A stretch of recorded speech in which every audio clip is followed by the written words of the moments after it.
I debated a Muslim guy just randomly on the street, and he gave me this book to read. It's on objections to Christianity, but I thought let's go through this book together and see if it converts us. By the way, crazy opening line. I don't normally do that. I swear I'm like a very chill guy. His first point is the Bible cannot be holy as there are contradictions in it. For example, in 2 Samuel it says 700 chariots of the Assyrians were slain. Then in 1 Chronicles it said 7,000 men in chariots were slain. Is it 700 chariots or 7,000? Okay, compelling. That's very compelling. We can't ignore that. But there are two reasons as to why the Bible's still holy and that these aren't actually contradictions. Reason one, it could actually just be a scribal error. The form of Hebrew letters and numbers are very similar to each other, and it's well known that it was very easy and common to just confuse them. Scribes would often write things down wrong, and that's actually fine. But you might say, no, hold on, the Bible's free from error. It's the inspired word of God. How can that just be fine? But biblical inerrancy is nuanced. It doesn't actually cover every single thing that's in the Bible, every full stop and comma. The inspired original texts by the inspired authors are free from error. More specifically, writings that convey the truth that God intended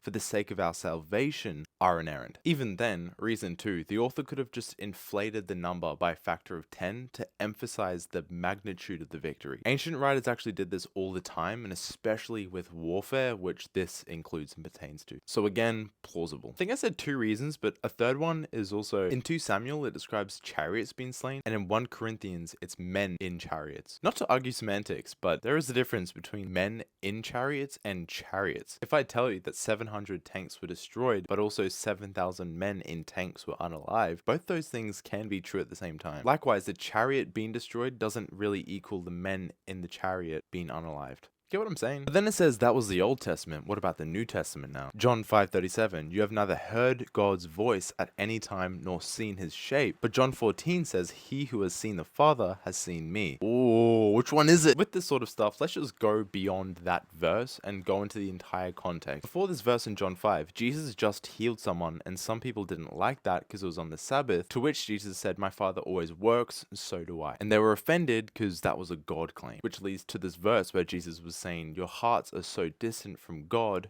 me. If he were to appear right here and now, which I'm doing, you wouldn't even see or hear God. And this actually supports chapter 14. Before this verse, Jesus was talking about how the world will not see him, but some people will, because their hearts are receptive to the truth. With contradictions in the Bible, if you just look a little bit beyond that single verse, then you can find a lot of context, language, cultural norms that all support the case that it's actually not a contradiction. So anyway, let me know what you guys think. Were these contradictions?